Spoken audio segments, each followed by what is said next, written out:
Zona Cero.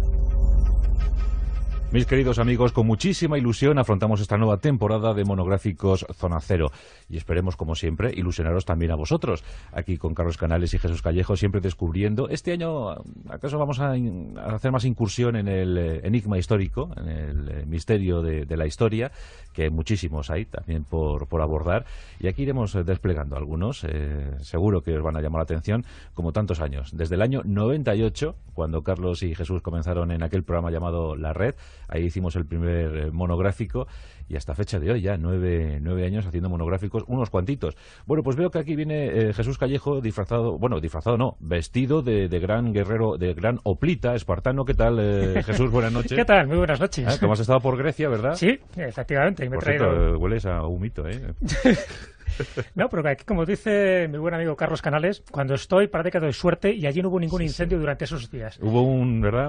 Sí, hubo unas oleadas de calor anteriormente. Los incendios después. Y los incendios después, y bueno, y ahora pues parece que hay responsabilidades políticas, porque ya sabes que el 95% fueron provocados. Sí, sí, sí. O sea, que el primer ministro corre peligro. Mira, ¿qué tal, querido Carlos Canales? Buenas noches. Buenas noches. Tú vienes con tu traje aquí vienes de Gálvez, Claro que sí, me lo tomo de Pensacola, yo solo. Acabas de tomar Pensacola y también Coca-Cola, ¿no? Que también Coca-Cola, te gusta. Coca-Cola. Sí, a mí me gusta Coca-Cola, soy brunero en eso. Bueno, tú has estado por Florida, has estado en Francia. Sí, yo he estado en Gabedán. Tenemos que hablar de eso. Donde la bestia. Sí, señor. Bueno, sí, hicimos uno, pero ahora con tus datos podemos... Sí, bueno, realmente es lo que decía Jesús, que básicamente lo que he buscado es información, porque la conclusión de lo que ocurrió más o menos se sabe. Lo más sorprendente del caso de la bestia de Gabedán es que es de lo que John Keel llamaría un imposible, uno de los casos clásicos de un ser que no tiene por qué existir. Sí, pero lo interesante de verdad es que existió, es decir, que fue el único caso de este tipo de bichejos que fue capturado, en el sentido que murió y fue eliminado.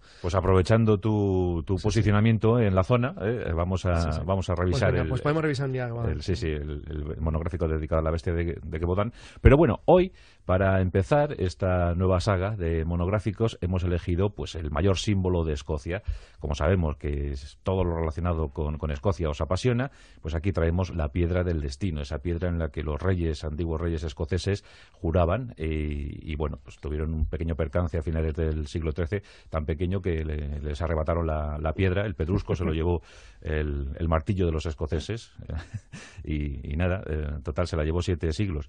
7 siglos en la que los reyes británicos se han estado sentando siempre, ¿verdad? Para jurar ellos su cargo, se sentaban, yo no sé si era como pequeña humillación, pequeño toque hacia el norte, pero se sentaban encima del pedrusco de arenisca y allí pues se coronaban. La última en coronarse ha sido Isabel II. Y bueno, pues aunque han devuelto la piedra los ingleses a regañadientes, ahora está en Edimburgo, pero los escoceses se comprometieron a enviar la piedra para la nueva coronación. Y además no se oponen a eso, porque fíjate, incluso el Partido Nacionalista Escocés que pide la independencia no tiene ningún problema en reconocer a la reina Isabel II como soberana de Escocia. Eso es. O sea, no ese es el motivo de la discusión. De hecho, antes del Acta de Unión de 1707, que es una cosa que a veces se olvida, Escocia e Inglaterra llevaban como reinos unidos en la figura del mismo monarca 100 años. 101 años.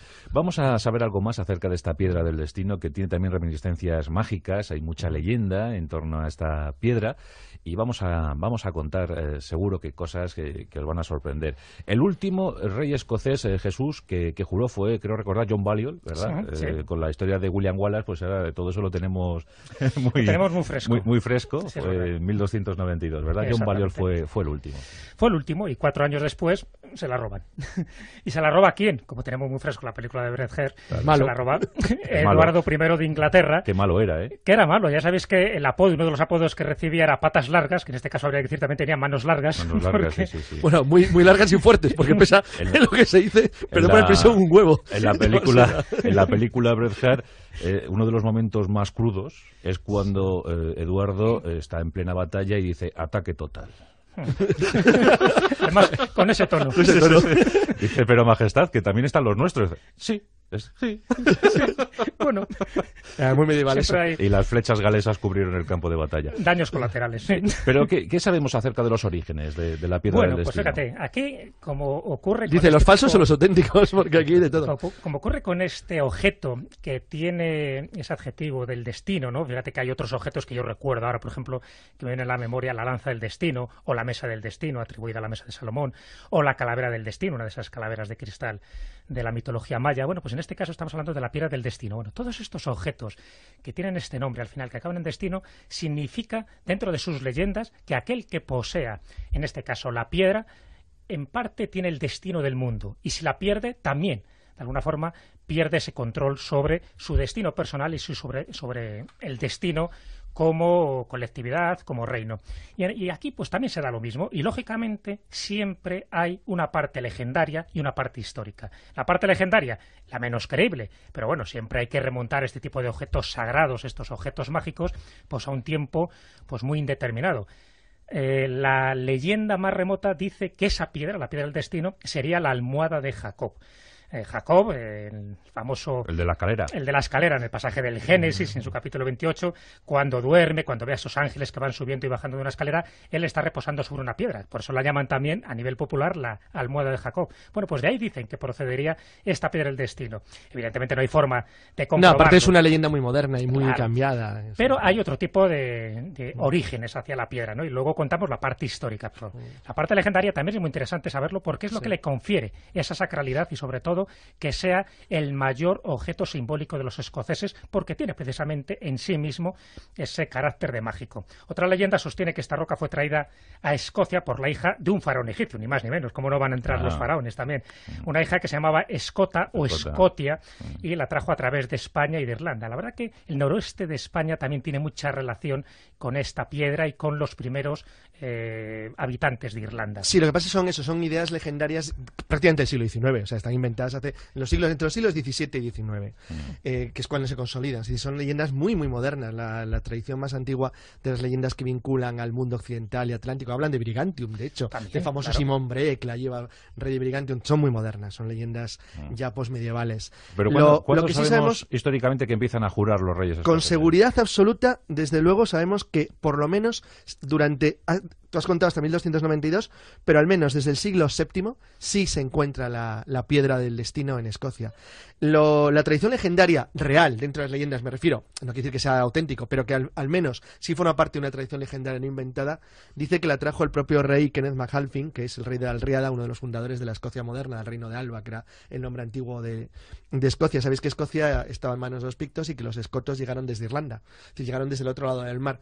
Entonces los celtas de Kenneth MacAlpin dicen que trajeron la piedra desde Antrim hasta Argyll, que está allá en las Highlands, en las tierras altas, y la colocaron en Mudhill, en el palacio de Scone, que es el otro nombre de la piedra del destino, la piedra de Scone, que es donde pasó a ser el lugar sobre el que juraban su cargo los reyes primero de los reyes de Alriada y después los reyes de la Escocia Unida. Esto se mantuvo, al menos, como hemos contado muy bien, hasta que Eduardo I el Confesor se la lleva de Escocia en 1296. El hecho cierto, una cosita solo, el hecho cierto es que independientemente de eso, los orígenes tradicionales de la piedra se habían perdido. O sea, lo que acabo de contar son las tradiciones que marcó la propia monarquía escocesa, pero ya en el siglo XI, en la época de Macbeth, curiosamente, en la época de finales del siglo XI, mediados finales del siglo XI, un poco antes de la conquista normanda de Inglaterra, es cuando se consolidan, al mismo tiempo que ocurre en otras partes de Europa, que se consolidan y se fortalecen las leyendas tradicionales, y luego todo este toque mágico tan bonito, que luego lo podemos contar, pues muy bonito, que habla de Egipto y de Galicia, del Atlántico, de Irlanda. Y de San Columbano, por ejemplo. Exacto, son unos detalles muy bonitos que se incorporan a la leyenda a lo largo de la Edad Media y que, bueno, a lo largo de, por razones muy variadas, que van desde la literatura hasta el propio viaje, incluso el propio Camino de Santiago, unas leyendas habla de Jacob's Land, pero fíjate que no de Jacob, sino que es que Jacob's Land para muchos escandinavos es Santiago de Compostela, es la tierra de Jacobo. Entonces, hay muchas formas en las cuales las leyendas se van fusionando, integrando, y luego, es verdad que luego las recreaciones nacionalistas folclóricas de los siglos de XVIII y XIX, pues bueno, fueron enriqueciendo la leyenda para hacerla más bonita. La gente dirá, bueno, será un megalito, será un dolmen, es un pedrusco. Es un pedrusco, ¿verdad? Es un pedrusco. De arenisca, ¿no? De arenisca de unos 152 kilos, alargada, es decir, imagínate como si fuera un peldaño de una escalera gigantesca. Pues eso es, en definitiva, y fíjate que de todas las leyendas legendarias, la más creíble, a pesar de que tampoco se puede demostrar, que dicen que era el altar móvil de San Columbano, en el siglo VII, ya sabéis que él es el que se encarga de evangelizar a los pictos, y fueron los pictos los primeros que se coronan en esta piedra, que ya por aquella época ya empezaba a tener pues esas reminiscencias de que había pertenecido a Jacob o alguna hija de Egipto y que la había llevado allí para dar suerte precisamente a aquellos que se coronaran en esa piedra. Claro, ya diríamos que algo tendrá la piedra cuando se coronaban. Sí, una cosa importante es que el nombre de la piedra del destino es más moderno, porque el nombre en gaélico, que no sé cómo se pronunciará, pero que es Clachna Thinenchain, es la piedra de la coronación. Es decir, con lo cual ya hace referencia a cuál es su utilidad. Liafail, que es la que se suele utilizar más. Liafail es la que usan ellos. Y lo cierto es que durante 600 años al menos, los reyes escoceses, devotos de la piedra, siempre se coronaron. Por lo menos se sabe que desde Kenneth I de Escocia en el año 847 hasta John Balliol, hasta 1292, hasta que la roban, hasta 1296, por eso se iba a decir la fecha realmente que se produce el robo. Hasta ahí se sabe que formaron parte de los escoceses, antes cuando estaban totalmente divididos y luego cuando ya son unidos por Kenneth MacAlpin y se convierte ya en lo que es escoto, lo que es la Escocia que nosotros conocemos ahora. Y a partir de ahí surge como una segunda parte dentro de la historia de la piedra del destino. La segunda parte son esos 700 años, es decir, a lo largo de la Edad Media prácticamente no ocurre nada, siempre está en poder de los ingleses y, claro, las pretensiones de los escoceses siempre habían estado ahí, es decir, recuperar realmente su pedrusco porque para ellos era más que una piedra de arenisca. Claro, cuando se la lleva Eduardo Piernas Largas, sabía perfectamente que con eso menoscababa el ánimo de los escoceses. Sobre todo sabía que en un mundo como la Escocia medieval, que imaginaos lo que era. Vamos, esto era el mundo súper desarrollado, España comparado con aquello, que era un auténtico, era la frontera de la cristiandad y él era el lugar olvidado de todos en un mundo totalmente analfabeto que vivía de tradiciones y de leyendas, donde los símbolos tenían una enorme relación con la fuerza de la nobleza y de la monarquía, porque eran lo que les daban o los dotaban de divinidad, donde había un montón de leyendas unidas, porque lo que sí que sabía la gente, incluso la nobleza de Escocia de la época, es que la piedra tenía cientos de años de antigüedad. O sea, sí eran capaces de saber que eso tenía una tradición legendaria para ellos, incluso muy remota, y que por lo tanto tenía un enorme valor simbólico y sentimental, y sabía que no solo menoscababa la voluntad de los escoceses, sino que les hacía un daño tremendo en un símbolo esencial, puesto que algunos historiadores, por ejemplo el caso muy curioso, el de Harold Zotham, que es un catedrático de ciencias de la Universidad de Yale, que cuando estudió la importancia, él hizo un estudio sobre la importancia simbólica de la piedra dentro de la historia de los escoceses como pueblo y como nación, y dijo que es que, claro, una de las tradiciones, aparte de unirlo a la tradición cristiana luego del sueño de Jacob, que es muy importante para el simbolismo de la piedra, es que estaban convencidos de que la piedra del destino tenía poderes mágicos que daba sabiduría, riqueza y salud al rey que la poseía, hacia el reino, por lo tanto, que la recibía. Y eso, claro, era como permitir que toda tu fuerza se te escapara. De hecho, como no podían soportar semejante humillación, circuló durante sí, que le habían dado la tapa del... Sí, que le habían dado una tapa de un pozo, sí, un pozo, sí. Y los religiosos, incluso desde los púlpitos, decían, se llevó la falsa. Eso comentaban, que habían dado el cambiazo. Sí. De todas formas, esto es una norma casi general cuando a alguien le roban pues su tesoro más preciado, y en definitiva esta piedra forma parte de su tesoro real. Entonces empezó a decir, yo creo que un poco para consolar, ¿no?, a toda la gente de que realmente la auténtica piedra la tenían ellos y que les habían dado un cambiazo. No es verdad, porque es decir, no se apoya desde el punto de vista documental ni histórico, pero bueno, sí vivieron un poco pues con esa ilusión. Lo que sí se supo después es que crearon una silla especial, la que se llama la silla de San Eduardo, para custodiar y para poner esta silla debajo de ese trono, ¿no?, de esa silla, que ahí es donde se ha mantenido. Las famosas fotos que se ven de esa silla de la coronación, si nos fijamos bien, veremos el pedrusco que está justo pues entre las patas, ¿no?, de esa silla. Bueno, y así se mantuvo durante mucho tiempo. Que los reyes ingleses sí que utilizaron la piedra. Sí, claro, porque es que el trono, vamos a ver, Eduardo construyó a propósito un trono que se llamaba así, la silla del rey Eduardo, que colocó, además es que es muy curioso verlo, es decir, porque imaginaos una silla normal que tenía, bueno, los 4 leones o leopardos de Inglaterra colocados en las patas. Entonces, sobre los 4 leoparditos está construida la silla, y debajo la silla tenía como un doble fondo, y en medio estaba colocada incrustada la piedra, de manera que, claro, los reyes de Inglaterra se sentaban sobre la piedra del destino. Colocaban las posaderas sobre... Exacto, esto sobre se Escocia. mantuvo además Esa así era la idea. Claro, hasta que esto vuelve de nuevo. A veces la historia es bonita. El bucle se cierra de nuevo cuando Jacobo Estuardo es elegido rey de Inglaterra. Es nombrado o coronado como rey de Inglaterra. Pero es un rey escocés, vuelve a coronarse sobre la piedra del destino, pero no la mueve, porque también es rey de Inglaterra. Corona sobre las dos. Entonces es un detalle curioso. De la misma manera que se fundió la bandera. La verdad es que es un detalle bonito. Sabéis que la bandera, la Unión Jack, es la unión de las banderas de la Cruz de San Jorge Inglaterra y la Cruz de San Andrés escocesa. El Sotuer de Irlanda se añadió mucho después. Eso es lo que no sabía Sabino Arana, ¿verdad? No lo sabía.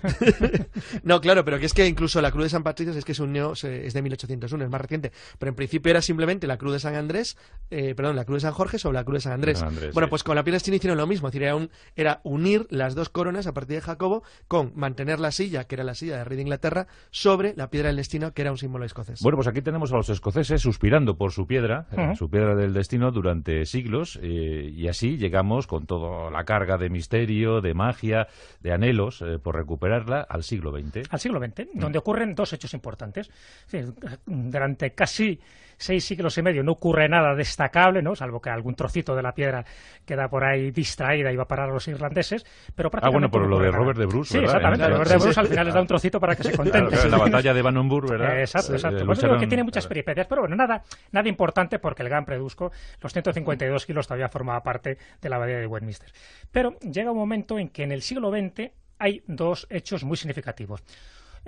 Y dos momentos en los que Inglaterra empieza a temer por su tesoro. Uno de ellos es un robo que ocurre en el año 1950, precisamente el día de Navidad.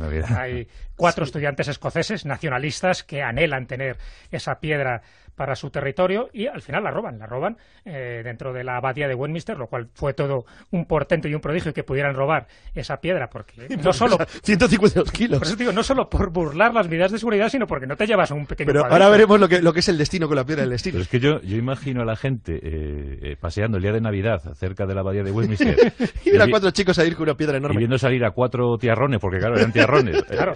No sé, jugadores de rugby. No sé si llevaban la falda. Y una boina con una borla. Para pasar desapercibidos, Sacando un pedrusco de 152 kilos. O ¿sabes lo que pasó? Que se rompió en dos. La rompieron en dos, se les cayó y se les rompió. Sí, que claro, entonces que lo que les pasó es increíble. De todo entre ellos. La voy a robar para protegerles a la cargaron. Se lo llamaron en gaélico. Se cargaron de verdad que fueron a hacer un acto patriota y se cargaron la piedra. Se cargaron la piedra. También. Claro, todo esto ocurre en 1950. En 1950, y entonces, bueno... Se llevan la piedra y, como dice Jesús, se fracturó en dos. Se fracturó en dos. Y, claro, aquí le salió mal un poco la jugada a estos estudiantes escoceses, porque por una parte sabían el cabreo que iban a coger los ingleses, pero por otra pensaban que las autoridades escocesas les iban a apoyar. Y entonces no les apoyan, porque ven que realmente hay un ultraje, en fin, que quieren la piedra, pero no de esta manera. Encima rota. Lo bueno es que, claro, estaba toda la frontera escocesa que no existe. Y rellenaron, como no hay frontera, rellenaron todo de controles policiales porque la policía sospechaba que le va a intentar llevar a Escocia, claro, estaba claro. Pero claro, es que buscaba una piedra de 152 kilos, no un trozo más pequeño. Bueno, ¿y qué pasó? Bueno, pues aquí moviliza, por supuesto, Scotland Yard a todos sus efectivos, y aquí se produce uno de esos hechos paranormales muy curiosos, porque recurren a uno de los psicodetectives más famosos del mundo, que era Peter Urquhart. Peter Urquhart, que ya tenía fama, ¿no?, de que encontraba lo inencontrable.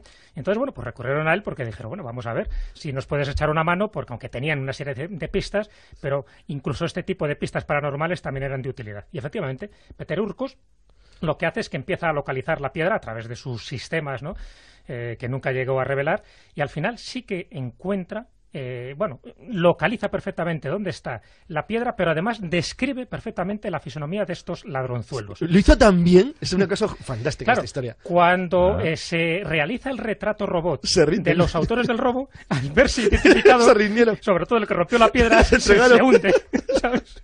Y entonces él mismo se delata. Esta es una historia genial, de verdad.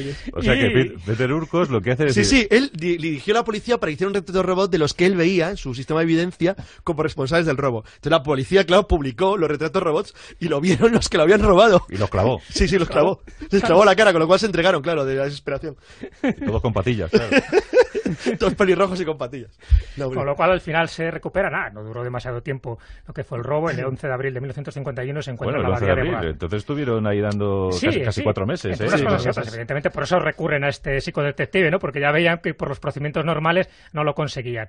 Y entonces, bueno, pues al final todo el mundo aplaudió esta medida, sí, porque además, los escoceses. Incluido el trozo más pequeño, se había quedado, además se le habían entregado a un político escocés que se llamaba Robert Gray, que que hizo que, un político escocés que hizo que Robert Gray, que era un cantero profesional, la reparara. La piedra se reparó, o sea, se volvió a dejar más o menos en un estado razonablemente bien, con una grieta.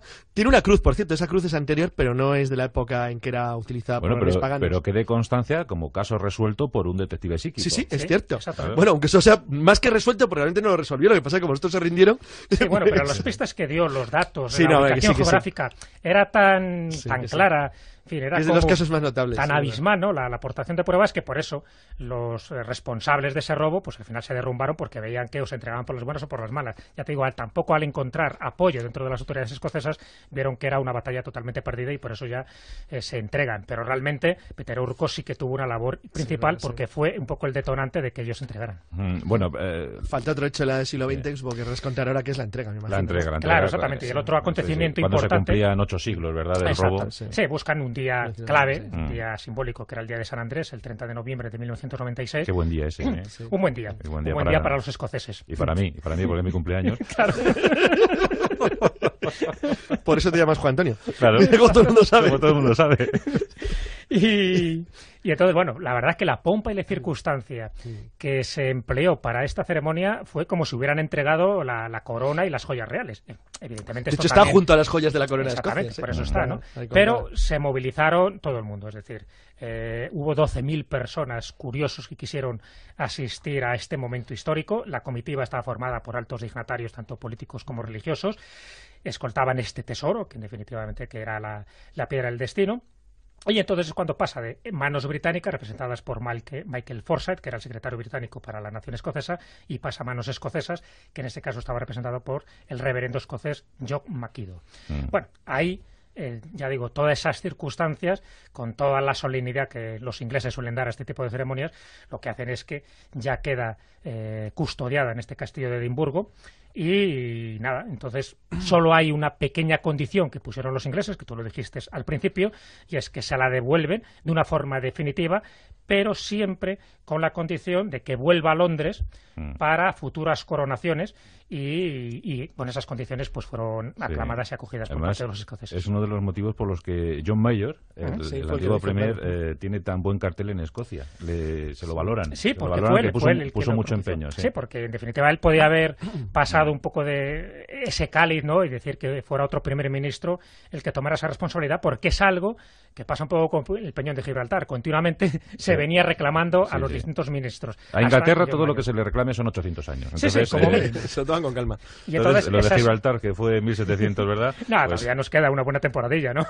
Y encima, como ahora encima ha disminuido un poco como el fragor, ¿no?, de esas reclamaciones, pues los ingleses están frotando las manos. Sí. Pero no, el hecho es que los escoceses sí que se apuntaron un tanto bueno, porque para ellos, y eso es importante decirlo, no solo es una piedra simbólica, sino que es el símbolo de su independencia. Entonces eso es como volver a casa uno de los objetos más preciados. Pero fijaos qué problema cuando unes el destino, aunque sea sentimental, de tu pueblo a un objeto, ¿eh? A un objeto, Qué sí. problemas. Sí. Se produce siempre, ¿eh? En la actualidad la piedra está en el castillo de Edimburgo en compañía de las joyas de la corona escocesa. Ahí está, a la espera de la nueva coronación. Será Charles, será el niño. A saber. A saber. Bueno, pues muy bien. Toma, Jesús, para ti este pedrusco, este es del Escorial, Sí, sí, bueno, es un pedrusco de 223 kilos. Es la silla de Felipe II, ¿eh? que nunca se sentó Felipe II, por Sí, cierto. efectivamente. Ya. Si supieran los oyentes que era un altar de sacrificios humanos, Sí, sí, verdad, a lo sí. mejor lo verían con otros ojos. Sí. ¿Betón? Sí, betón, Sí, betón. efectivamente. Betón. Y para ti, Carlos Canales, pues una Claymore te voy a dar, ¿eh? Oh, qué bonito, Toma, Claymore. Sí, un sí, metro 62 de longitud. Sí, qué chulo. Bueno, ya puedes empezar a... Vale. He estado en Francia. Sí, yo me he estado en Gavedán. Tenemos que hablar de eso. seriamente. donde la bestia. Sí, señor. Bueno, sí, hicimos señor. uno, pero ahora con tus datos podemos... Sí, bueno, actualizar. realmente lo que decía Jesús, que básicamente lo que he buscado es información, porque la conclusión de lo que ocurrió más o menos se sabe. Lo más sorprendente del caso de la bestia de Gavedán es que es de lo que John Keel llamaría un imposible, uno de los casos clásicos de un ser que no tiene por qué existir. Sí, Pero lo interesante de verdad es que existió, es decir, que fue el único caso de este tipo de bichejos que fue capturado, en el sentido que murió y fue eliminado. Pues aprovechando tu posicionamiento en la zona, vamos a revisar Pues podemos revisar un día. el monográfico dedicado a la bestia de Gevaudan. Pero bueno, hoy, para empezar esta nueva saga de monográficos, hemos elegido pues el mayor. Los escoceses se comprometieron a enviar la piedra para la nueva coronación. Y además no se oponen a eso, porque fíjate, incluso el Partido Nacionalista Escocés, que pide la independencia, no tiene ningún problema en reconocer a la reina Isabel II como soberana de Escocia. Eso es. O sea, no ese es el motivo de la discusión. De hecho, antes del Acta de Unión de 1707, que es una cosa que a veces se olvida, Escocia e Inglaterra llevaban como reinos unidos en la figura del mismo monarca 100 años. 100 años. Vamos a saber algo más acerca de esta piedra del destino, que tiene también reminiscencias mágicas, hay mucha leyenda en torno a esta piedra, y vamos a contar seguro que cosas que os van a sorprender. El último rey escocés, Jesús, que juró fue, creo recordar, John Balliol, ¿verdad? Sí. Con la historia de William Wallace, pues ahora todo eso lo tenemos muy fresco. Muy fresco. Sí, fue 1200 símbolo de Escocia.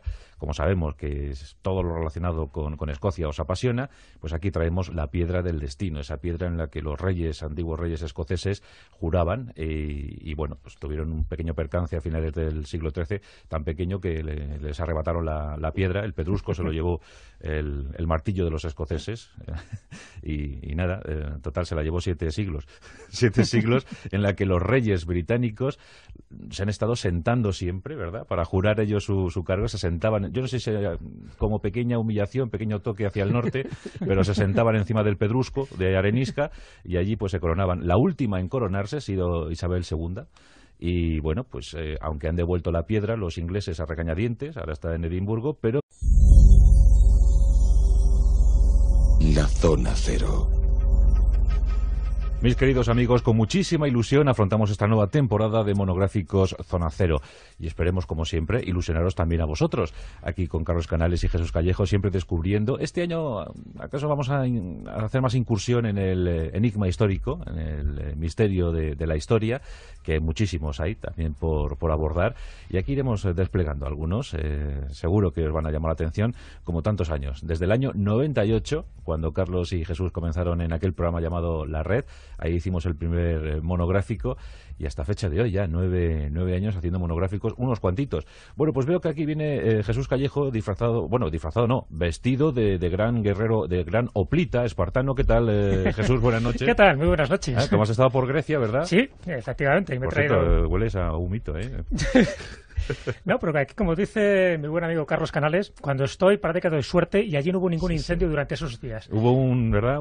Sí, hubo unas oleadas de calor anteriormente. Los incendios después. Y los incendios después, y bueno, y ahora pues parece que hay responsabilidades políticas, porque ya sabes que el 95% fueron provocados. Sí. O sea, que el primer ministro corre peligro. Mira, ¿qué tal, querido Carlos Canales? Buenas Hola, noches. ¿qué tal? Buenas noches.